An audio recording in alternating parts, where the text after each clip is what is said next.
And welcome back from that break. Glad you're still watching Science Breakfast with me, Alan Hubbard, and a sign language interpreter is Tobias Omondi. Professor Ogola is here for the conversation this morning.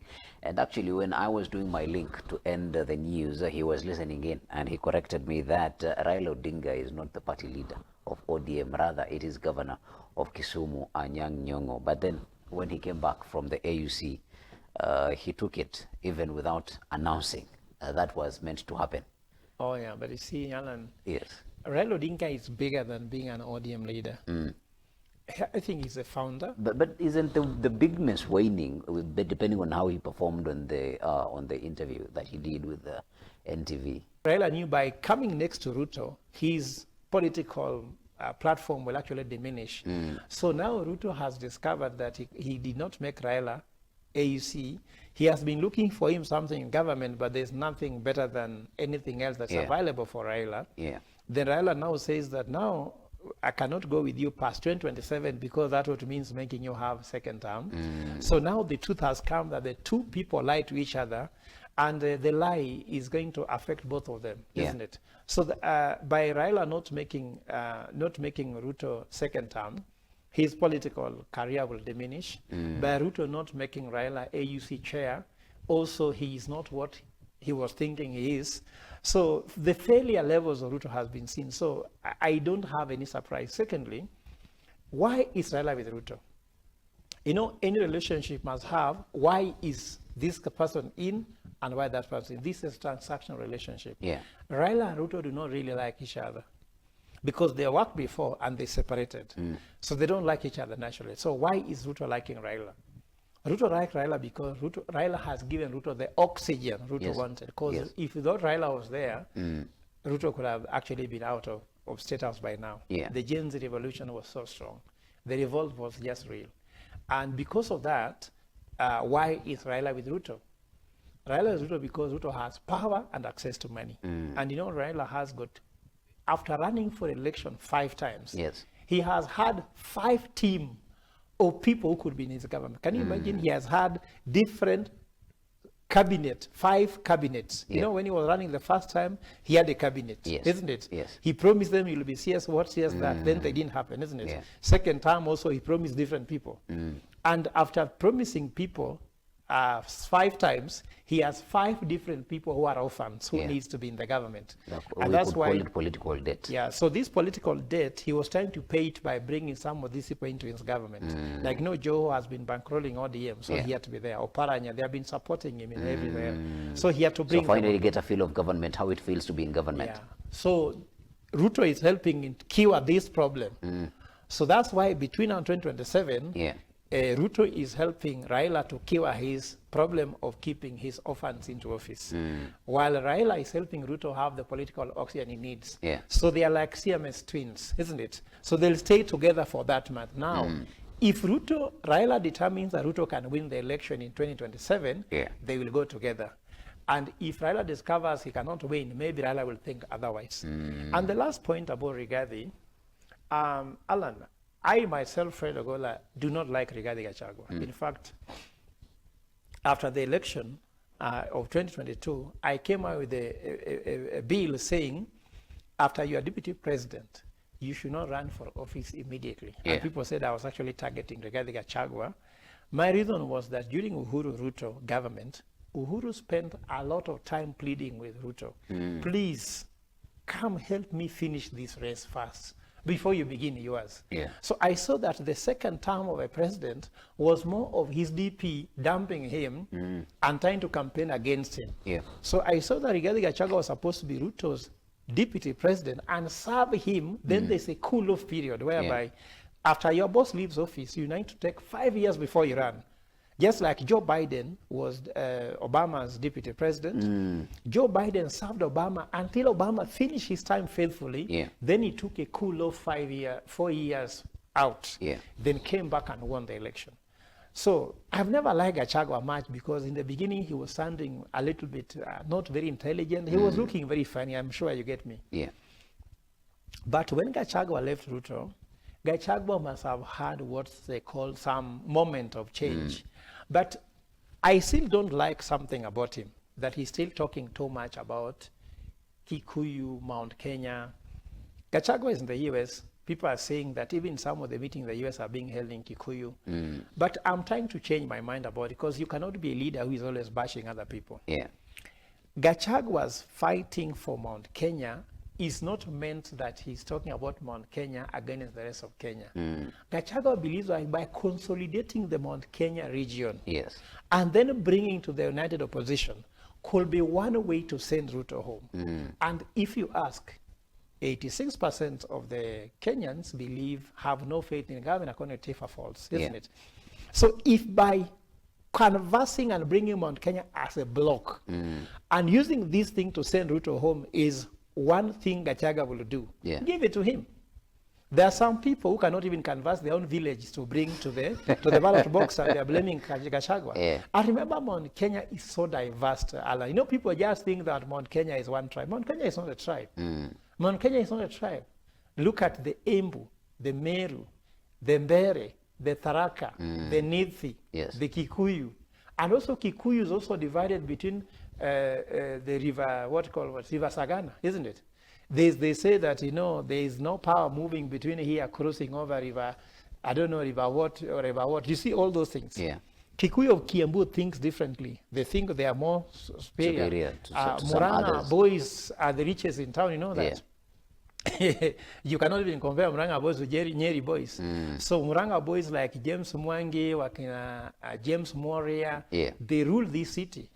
So in terms of economics. So I don't have a problem with that. And there's again another point from Gachagua that I want to ask Kenya not to see it tribally. Gachagua says that when you hit at Mount Kenya, the economy suffers. Well, it is put to look tribal, but it's economic. Truth be said, most of the businesses in this town are run by Kikuyus. And they don't run them against anybody. I'm a professor. I taught in Strathmore, isn't it? Most of my students were Kikuyu students in class, isn't it? But even most of my business partners, because I no longer work in Strathmore, I'm not employed, but they do business with me every day. They give me a tender here, they give me a contract. They are private businesses, not government businesses. And they know I'm a Luo, isn't it? So economy cannot be tribalized. He's simply saying that, truth be said, that Kikuyus own most businesses. When you hit at them, you kill the economy. That is truth. It has happened in the US. Why do you think American president always have to be on the side of Israel? Did you hear now that Trump bombs Iran because Iran is fighting against Israel? Because the American economy is run by the Jewish community. You cannot disagree with the Jewish community and run American economy. You cannot. Just like the UK president, if you want to become a prime minister in UK, you must visit Ireland. Why? The Irish community in UK are very important to win an election. Now you are seeing that for you to win an election now, Matiang'i, Martha Karua, Gachagua are in the US. Why? Because the Kenyan diaspora is important to influence the election. So you always go to the roots of the people. So you cannot come and pretend that you don't care. In the US, also Muslim communities and the Indian communities are very important to win an election in UK, also in the US. Now, why do you think Obama left the US to give a speech pro-Islam in Egypt, in Cairo? Because how he spoke about Islam in Cairo gave him the Muslim vote. So I don't want people always to read too much. I can mention Kikuyu or I mention Luo. When I say Luo, does not mean I'm tribal. I'm just trying to address an issue among the communities. Then also something which is very clear, Alan. If you look at the policies that William Ruto has made, whereby he's competing with the business communities, where he has in every sector, in steel, you go to making of fertilizer, you go to importing products, Ruto is actually competing with the same businessmen who gave him power to become president. So those businessmen want to do business. They don't want politics. So when a politician comes to fight with them, how can you win a tender against a president? Seriously. It is a joke. That's even Jim Wanjigi having a lot of problems with William Ruto because There are tenders he used to do, that now he no longer Ruto gets. is now doing them. Yeah. So I believe that what Gachagua is saying should be looked from the economic lens. And I guess that we should take advantage of the fact that Gachagua's leaving William Ruto was God sent so that we can end this autocratic leadership. If we don't end it between now and 2027, let it end by 2027. Alan, Kenyans cannot afford William Ruto anymore. He's a president we cannot afford. And even if it is just Gachagua doing it, even with the tribal undertone, let it be, man. Here is where the ends must justify the means. The ends must justify the means. Now, I want us to switch our attention to the Standard, and the headlining story in the Standard this morning is as goes, DCI gone rogue. Why do they say that the DCI is going wrong? Now, from arresting politicians critical of the Ruto administration over their remarks to accusing rights activists of terrorism.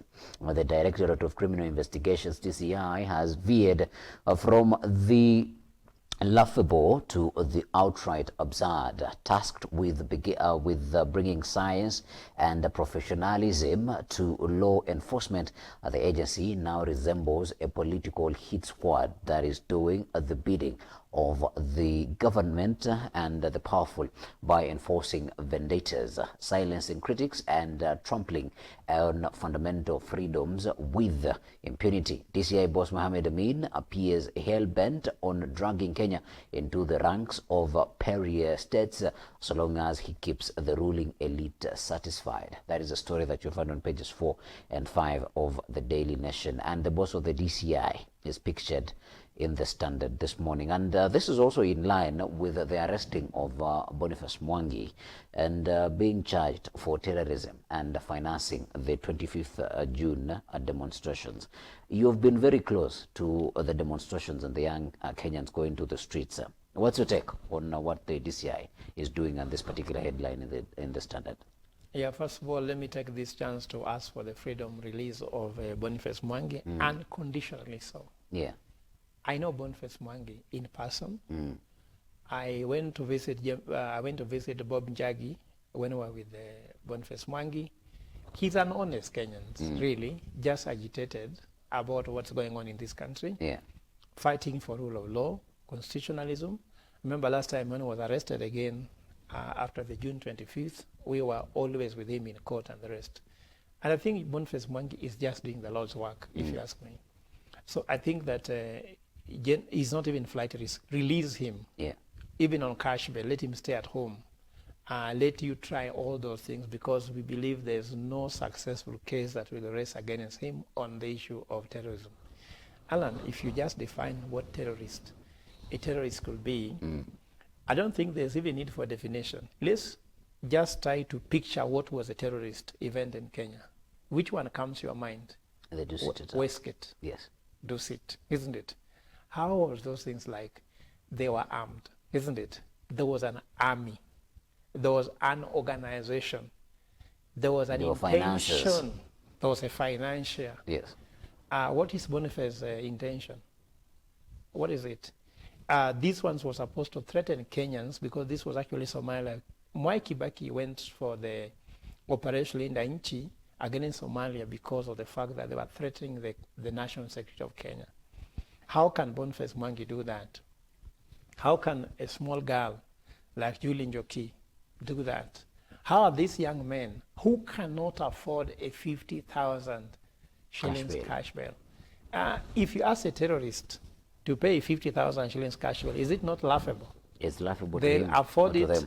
They'll afford it, even they tell multiply by 100. You understand? Did we ever take anyone who was caught in Westgate, in Dusit, and take them to court and charge them with 50,000 shillings cash bail? No. So it simply means that this government gives what they call the predetermined definition of what is a terrorist, then use it. Yesterday I met a judge. I was taking my walk in one of the green parts of the town, and this is a judge. I don't want to mention his name, and he told me, "Professor, I see you're fighting for this country. Keep fighting. But don't think we are not doing anything." Because as a judge, what are you doing?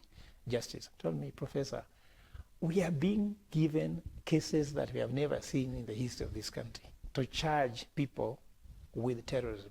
And there is no basis for it. And that if you don't do it, then people call you, threaten you. And because no judges, is a very senior judge, they are using government security, and judges are being threatened. I'm so sad that this, for me, is one of the worst things that have happened. And I think that that's what Kenya need to understand, that terrorist cannot be an individual. The mother of Julie Njoki, I see the cousins making a lot of a plea to the media for justice for Julie Njoki. That lady, Bridget, you understand, a young girl, 12-year-old, watching TV in her mother's house, being shot by a bullet. Who is a terrorist? There's a squad that can guard CBD, called goons. Those are terrorists to me, because they are unarmed, they are organized, they have somebody behind them who is powerful in the government, isn't it? The policemen, some of them are turning into terrorists because of what they are doing. They are causing terror in the country. So according to me, this is actually uncalled for. And Alan, allow me to take you back that whatever you are seeing Amin doing, when we talk about a rogue DCI, I do not even know how Amin became the DCI boss. I even took a petition in Parliament and told parliamentarians that Amin is not fit to become the DCI. And I am looking at the witness statements he gave at the ICC. Do you know, Alan, that Amin was a witness for William Ruto in ICC when William Ruto was in ICC?